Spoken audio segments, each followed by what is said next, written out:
sur la terrasse. La pénitentiaire qui prit possession du conseil de Legault en 2016, le 21 mai. Elle est morte.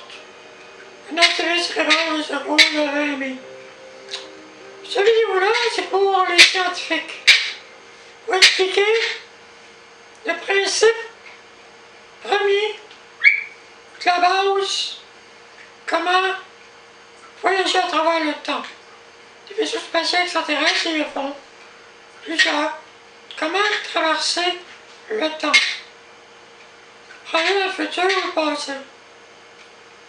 C'est pour aller dans le passé, ou aller dans des structures inversées. Donc, aller dans le passé pour aller dans des structures inversées. Le temps part d'un point zéro à l'infini, année-lumière, futur.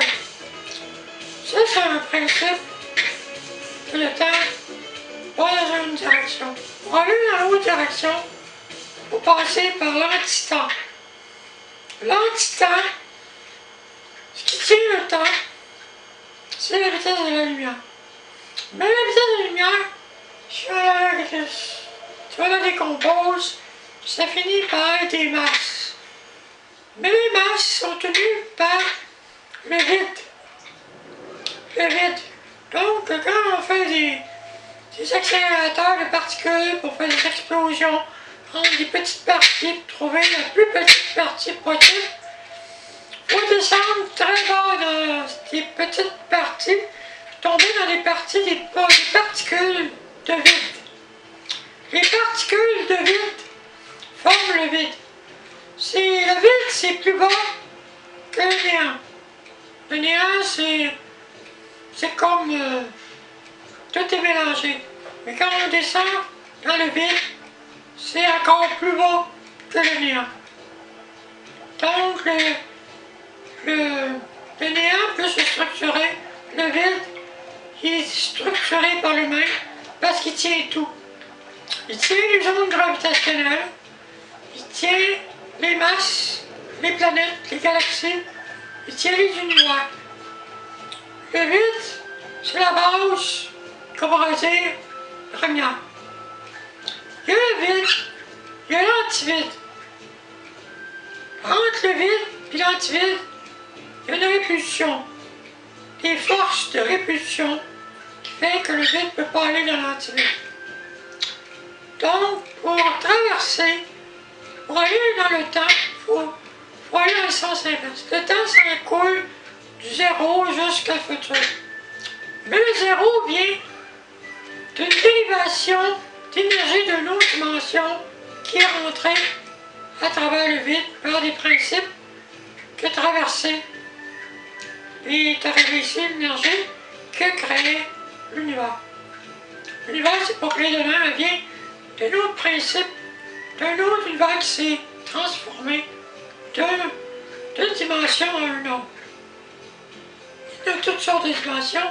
Les dimensions qui voyagent de l'énergie d'un univers à l'autre.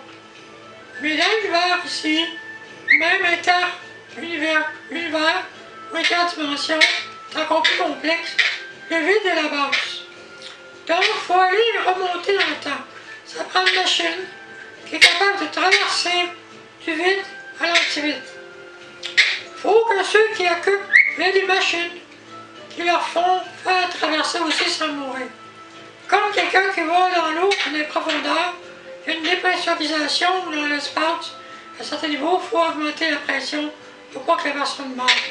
Regardez, à cause de la gravité diminue, puis ça. Dans l'eau, la gravité est plus forte, il y a la pesanteur de l'eau. Quand on parle du vide et de l'antivide, ça prend des machines qui font le changement graduellement. Il ne faut pas mourir. Rendu à l'antivide, on remonte le temps remonte par lui-même assez vite.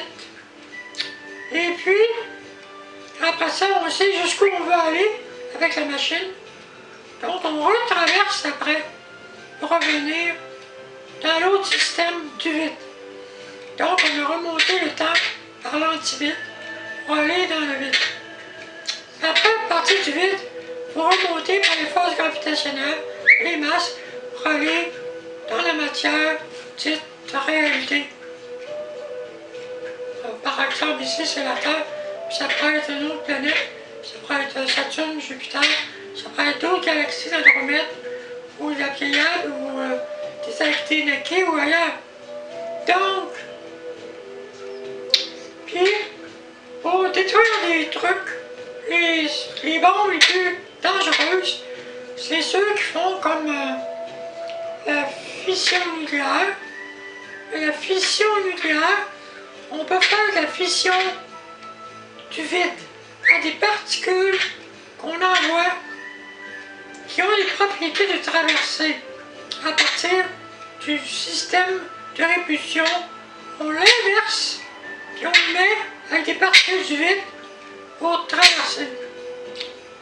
Et on peut le faire partiellement, ça ne peut pas faire tout sauter, mais partiellement, ça peut faire pas mal de graviges, ça peut faire tomber des dimensions, ça peut faire tomber des univers.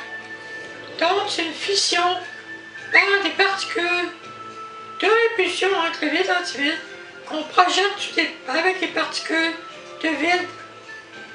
Donc le vide se détériore, donc on fait détruire tout ce qui est dans le vide. Dans le lieu jusqu'à un certain point, il faut être capable d'arrêter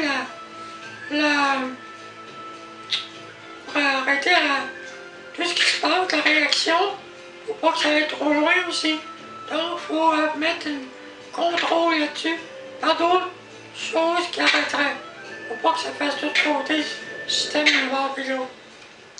Donc c'est la bombe la plus dangereuse, les bombes réactives vide antivide. Il y a des gens qui ne connaissent pas, il y a des entités de d'autres dimensions qui l'utilisent. Et voyager dans le temps, si on prend une autoroute dans le sens inverse de l'antivide, on monte le temps, parce que dans l'antivide, le temps, c'est l'opposé. Il part du point zéro, ou l'autre, il s'en va dans un autre. C'est comme ça tourne. Il se déverse dans l'autre. Le vide se déverse dans l'antivide. Dans un point précis où il ne peut pas aller plus loin dans l'éclatement de toutes les masses du vide. Au lieu de s'en aller à rien, à un moment donné, il y a une fusion qui se fait rapide, puis là, il traverse dans l'antivide. Il y a un processus qui passe du vide à l'antivide à travers la répulsion, qui ouvre la porte, puis il traverse dans l'antivide, il revient, qui continue dans l'antivide, dans un autre système tout à fait différent. Et après ça, il retraverse. Ça tourne comme ça. C'est plus compliqué que ça aussi, parce que ça, c'est un principe que personne ne connaît, c'est que les